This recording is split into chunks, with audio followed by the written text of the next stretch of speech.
Welcome back, everybody. It's Showtime with your boy RC, Showtime Sports. As you can see behind me, we got new mystery boxes in. Very excited to open those up. One is a current star from the NFL today. The other is a 3-pack with a guaranteed hit, so we're going to get somebody big. The other two, we'll see. On today's episode, we're going to be opening the current NFL player, so the current star for the NFL. And then we're going to be talking taxi spots, other additional roster spots for your fantasy leagues. Not necessarily the dynasty. Your dynasty league is going to have taxi spots. Other leagues are going to have like IR and stuff like that just to help you guys out.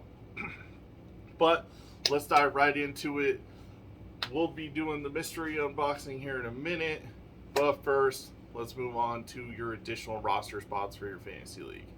A lot of times you're going to have your main roster. Your main roster is going to be your starters, your QBs, your wide receivers, your running backs, your flexes. A lot of leagues are going to run defenses, IDPs sometimes. That's going to be part of your main roster as well. Down below, that's your bench. That's the most common for fantasy leagues. They have a main roster, they have a bench. Additional roster spots are what we're getting into. That's going to be your injured reserve spots, your IR spots. Say when your studs gets hurt, out for probably 6 to 8 weeks. A lot of Derrick Henry owners felt that a couple years ago. So what do? You don't want to drop him from your team, but you do want to go scoop his backup or scoop a replacement temporarily. Well, your injured reserve spot, that's what that's for. Place your injured Derrick Henry right there in IR. He's still on your roster. You don't have to worry about it. And then you go to pick up Joe Schmo off the waiver wire to hopefully get you through those few weeks. That's what's nice about IR spots. A lot of leagues run 1 to 2. I prefer 2. There's a lot of players on your bench or on your roster. They could get hurt. It's very, very nice because in about 6 to 8 weeks when you're ready to activate Derrick Henry, boom, he's back in your starting lineup. The only issue is Joe Schmo, who you picked up off the waiver wire. He's got to go or somebody else gets to go. So you got to find somebody and give them the boot. That way you can activate Derrick Henry. If you have another IR player or somebody that's suspended, you can just drop them down there. I know during the COVID years, there was like COVID IR, stuff like that. So somebody would miss 2 weeks, you can throw them in the IR spot. No big deal. So yeah, that's how you utilize your IR spots. Taxi positions, or taxi squads. Every Dynasty League should have taxi players. My league, we're allowing 3. What a taxi player is a player that you rostered but isn't on your main roster. So he's just a guy on your team. You get to keep him, do whatever with him. That's why he's in that taxi spot. Typically used for rookies. So let's say it's the second year of your Dynasty League or, a few years in. It's going to, oh shoot. What am I missing here? We forgot something.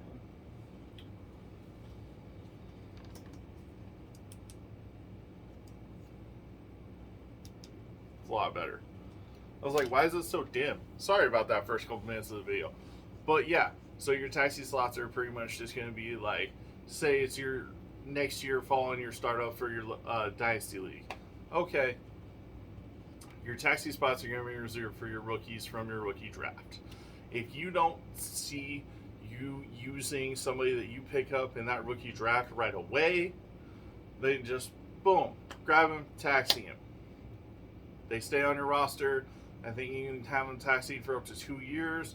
But here's the thing.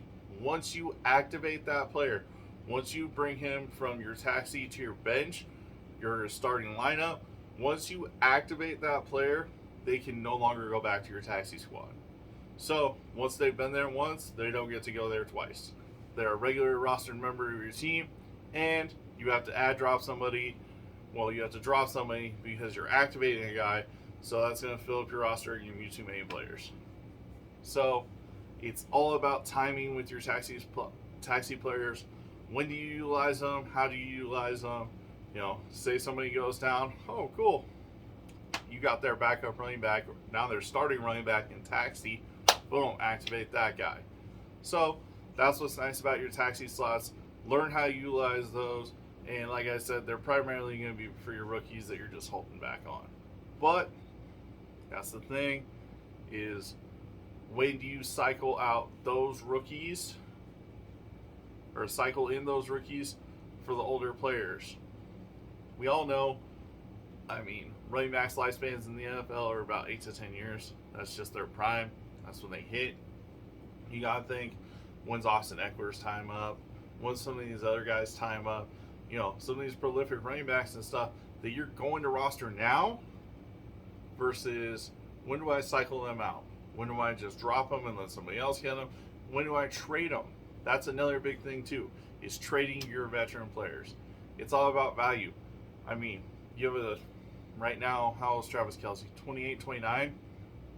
Some years left. But yeah, say you want to get rid of Travis Kelce, get value for him right now. Boom, you can unload Travis Kelce, and then you got a new young buck tight end coming up. So that's the thing that's nice about some of those taxi spots. If you have that guy that's like, okay, I got this up and coming guy, I'm going to activate him. How do I unload this dude? You trade your veteran away, get value from your veteran, maybe a couple rookie draft picks. You never know. And then boom, send that guy straight across. You now get value for your aged players. So honestly, that's what I like about Dynasty a little bit more, is you're actually the GM of your team. You have to gauge when it's the right time to make the right moves. And I mean, ultimately, you are stuck with that team. You drafted them, they're yours. You're pretty much hometown farming, and you're your own scouts for when these rookies come in. Yeah, a redraft is simple, it's pretty easy. You pull up a list, boom, you got the NFL's top 200 right there, and then it's your redraft league, so you can just draft those guys. You know, you can just use the list of these proven stars. Yeah, some of the rookies are going to be in there, sprinkled here and whatnot, except guess what? That's an unproven rookie. You don't know where to take them. You don't know where to go with those guys.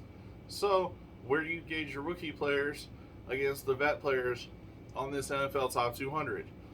These guys are just experts. I mean, they're throwing current rankings out, mixed in with projected rankings.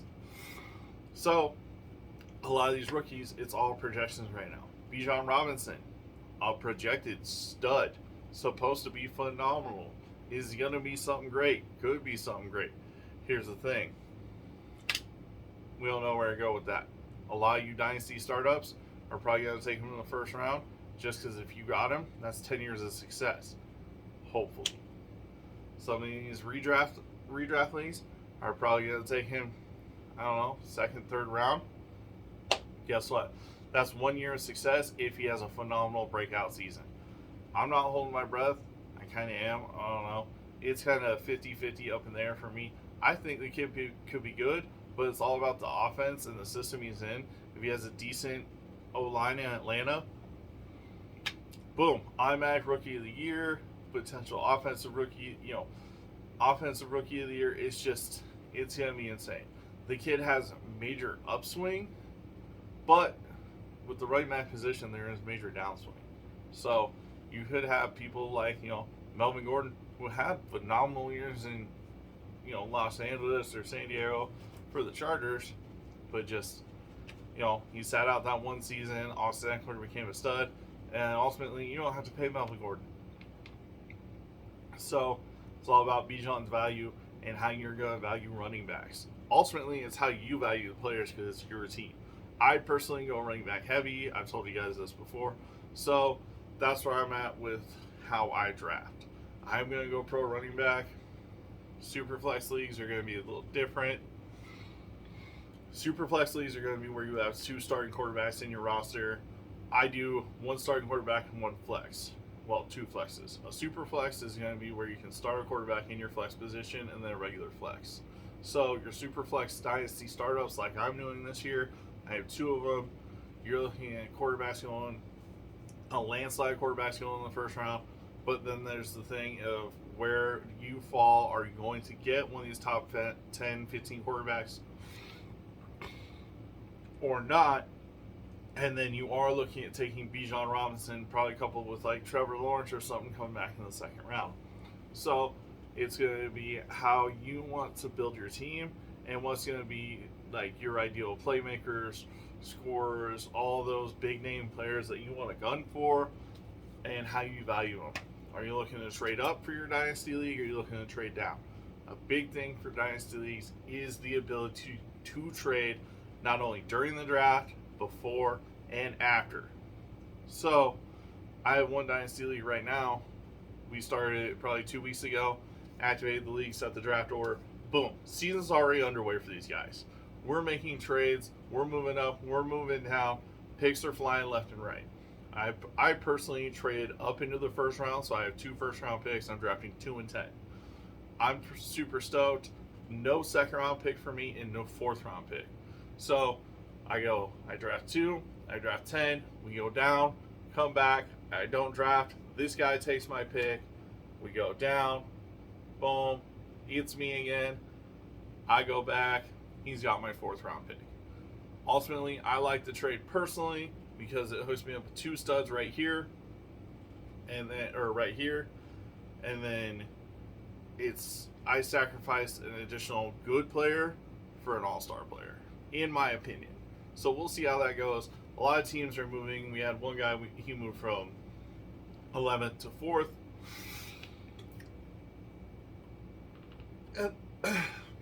And then there's still a lot going on, like as far as like movement wise and what we're expecting overall for like players moving around and stuff like that. Like I said, these are all just pre-draft trades. This is before rosters are even set. We have people moving picks. And my trade didn't involve any haul from next year. So it's how do you value these rookie picks? Because that's just unproven picks that you're like, oh, well, I saw this guy in college. Hopefully he's going to be great. We saw Ryan Leaf. We saw do for the Raiders. Jeez. Jamarcus Russell. We saw Ryan Leaf. We saw Jamarcus Russell. They just, good college players, did not pan out. Matt Leinart, good college player, didn't pan out in the NFL. These guys didn't end up being super phenomenal NFL players at all. They weren't even good players at all. And we're talking early picks in the league. So it's how are you going to value these potential up-and-coming quarterbacks, running backs, receivers, tight ends? I mean, these guys are huge.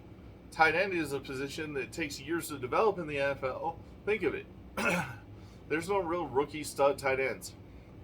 Darren Waller, yeah, that's an exception. Whoop-de-doo. Jimmy Graham a few years ago, another exception. Gronkowski, boom. Yeah, but you look at tight ends like Kyle Pitts, the tight ends nowadays. Kyle Pitts isn't having a phenomenal, career by any means.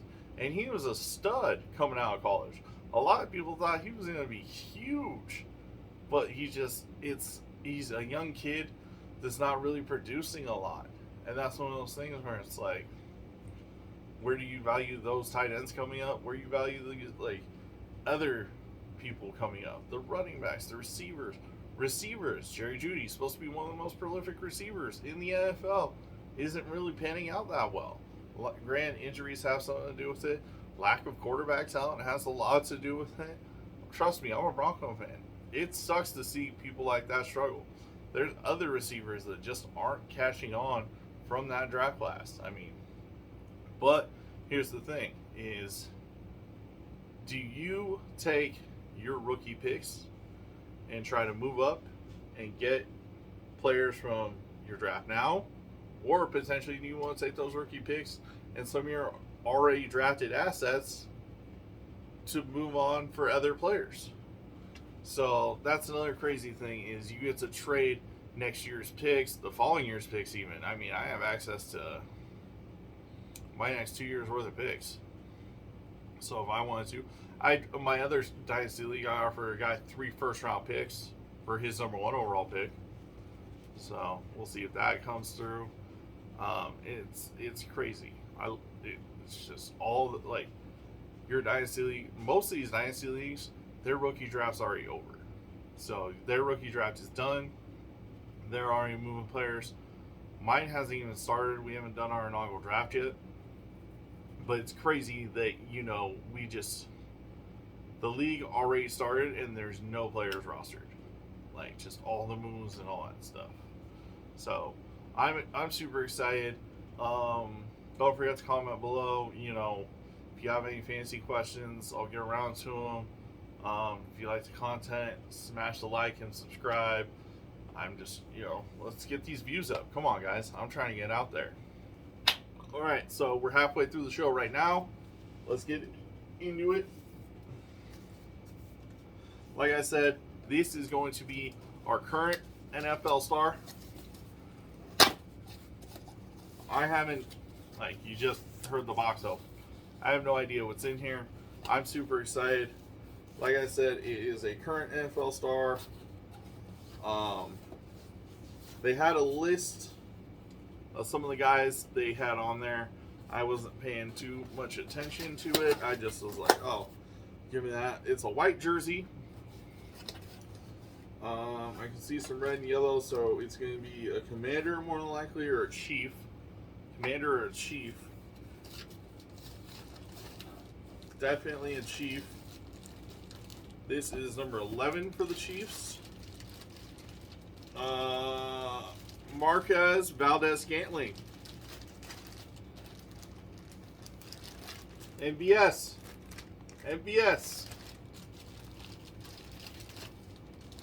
Nice. Yeah. Marquez Valdez-Scantling. Nice jersey. You can see the signature right there. Again, guys, if you see something you like, everything is for sale. Everybody's got a price. So hit me up. A lot of these jerseys I do not hang on to. I just sell them to get, to actual fans of the teams. Like, I have had several other teams and stuff like that. Or several other fans hit me up to get, their stuff. I've had Chargers stuff before, so yeah. I actually have somebody interested already in Chiefs stuff. So, like I said, if this MVS jersey interests you, hit me up. I will be unloading it. That's sick. That's pretty cool, actually. They had to get a big ass jersey to fit his last name on there. So, again, that's pretty cool. I am stoked to get back into my jersey collecting. As you can see behind me, I'm a big fan of autographed jerseys. This is my personal collection right here. Well, a few of them. I have some others. I will actually be changing out the display. As you can tell, the background of my show changes constantly. That's just going to go here and there with, what I have readily available. If I like some of the jerseys I have, why not display them? If I like some of the draws I get, I'll probably display them. Next, I want to congratulate the Denver Nuggets on winning one of these bad boys. Obviously, mine's a replica and not nowhere near the actual size. But yeah, congratulations to the Denver Nuggets, Nikola Jokic, Jamal Murray, Aaron Gordon, the rest of the team for winning a championship. That's huge for the city of Denver. Obviously, I'm a Bronco fan. I am not a Nugget fan, though. I am a Laker fan, so go Lakers. But yeah, good on you guys. Congrats. Hell of a season. But let's get back into football. Again, here is my other jersey box. You guys will be here when this break happens as well. That is a 3-pack. Like I said, 1 hit and 2 they're supposed to be meh. I don't know. Hopefully I'll get some good stuff out of that. MVS is kind of cool. John Stark's back there. That's my other one I just pulled. I just got an NBA mystery jersey again. So like I said, if you're interested in the John Starks or the MVS, hit me up. I will be setting up an eBay account soon to auction off some of the jerseys I draw to get, generate more interest, more income. So yeah, If you guys like the content, like I said, smash that like, hit that subscribe. I'm trying to blow the channel up, get as many followers on YouTube as I can. Turn this into something. So, yeah. Again, thank you for watching. Thanks for being here. I'm actually going to cut this episode short. I got a few things going on. Just got a phone call, so I got to do a little bit. Again, thank you for tuning in to episode 2 of Showtime Sports with RC. We'll be back next week, again, with another jersey unboxing. We'll find out what's in that bad boy. Again, have a great day. Thanks for being here. Thanks for being you.